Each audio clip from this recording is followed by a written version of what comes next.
Buongiorno a tutti, carissimi, carissime, sono Don Christian e così vi porto un saluto da un luogo bello. Sono al convento di Sant'Antonio vicino a Camerlata e alle mie spalle potete vedere alcuni alberi e non è un caso che io mi sia messo qui, perché oggi mi farò aiutare proprio da loro come immagine per parlare un pochino del mistero della Trinità. Perché oggi, domenica 7 giugno, festeggiamo proprio questa grande solennità, che è la solennità della Santissima Trinità. Sapete, a volte chiedo ai ragazzi o ai giovani come si chiama il nostro Dio? E loro rispondono Gesù, o qualcuno mi dice Dio, oppure anche altre risposte stravaganti. Allora domando loro, ma qual è il gesto che compiamo quando entriamo in chiesa? E loro rispondono subito dicendo, ovvio, facciamo il segno della croce. Ecco la risposta. Il nostro Dio si chiama Padre e Figlio e Spirito Santo.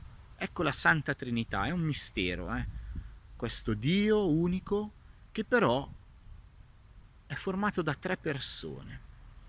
E allora c'è un bel sentimento che questo Dio, che è amore, ci suscita e ci suggerisce.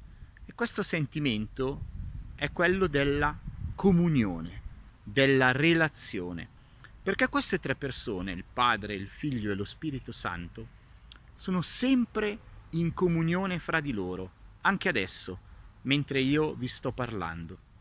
E poi è chiaro che si manifestano in modo diverso, ma sono sempre insieme, fanno sempre comunione. Direte, ma come la comunione che noi facciamo a messa?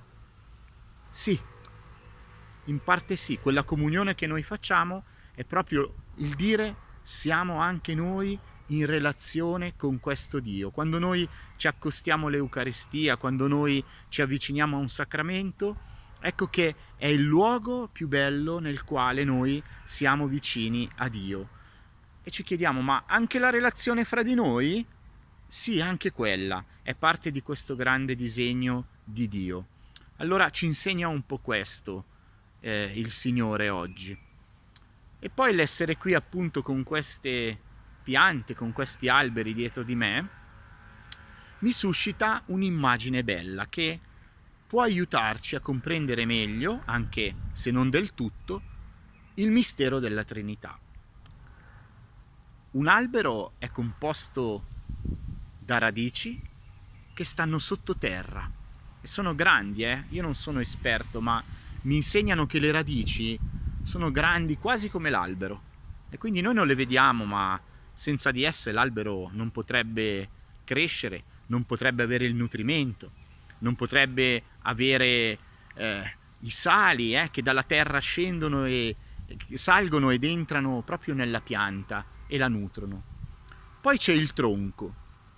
Ecco, il tronco è quel forte sostegno dal quale poi partono i rami. E poi vediamo che ci sono i rami con le foglie e in tanti alberi che conosciamo, e magari vedrete anche in altre rubriche, i fiori e i frutti. Ecco allora una descrizione così un po' psicologica di quella che può essere la Trinità. Dio Padre. Qualcuno l'ha mai visto? Dice il Signore, nessuno l'ha mai visto, ma coloro che attraverso di me vedono il mio volto. Ecco allora il Padre, un Dio che esiste sempre, è sempre con noi, l'Emmanuele, il Dio con noi, che noi non vediamo ma sappiamo esistere e sappiamo che senza di Lui nulla esisterebbe, nulla di tutto ciò che è stato creato, e nemmeno noi stessi, che siamo le sue creature preferite. E questo è un po' come le radici, il Padre che noi non vediamo ma sostiene tutto. Il Figlio è il tronco è Gesù Cristo, il quale è ben visibile. Gli Apostoli addirittura l'hanno conosciuto in carne ed ossa. Noi possiamo incontrarlo in diverse forme. Certo, la più bella e quella reale è la forma dell'Eucaristia, questo sacramento che noi riceviamo nella Santa Messa e che noi volontariamente accostiamo perché vogliamo essere in relazione con Lui sempre, nella grazia. E questo tronco dell'albero è un sostegno forte, come lo è Cristo per la nostra vita. Poi Cristo lo incontriamo nelle altre forme, lo incontriamo nella Chiesa, cioè nella comunione tra tutti noi, lo incontriamo nel povero, lo incontriamo nei suoi ministri, e queste sono tante forme in cui noi possiamo incontrare realmente Gesù e non solo portarlo nel nostro cuore, come si dice ogni tanto, nel cuoricino, ma anche farlo nostro e trasformare il lavoro delle nostre mani e anche le nostre parole, il nostro ascolto, in qualcosa di bello, nel suo messaggio. E poi c'è lo Spirito Santo, che possiamo dire essere le foglie, i fiori, i frutti. Allora, quando noi guardiamo questo, vediamo tanta bellezza, e lo Spirito porta proprio questo nella nostra vita. Porta la bellezza, cioè porta una rivoluzione del cuore. Porta tanta novità, si dice, perché dove lo Spirito soffia, tutto diventa nuovo. Anche il Vescovo ci ha ricordato questa analogia. Dove soffia lo Spirito, anche uno che è anziano, in realtà è giovane.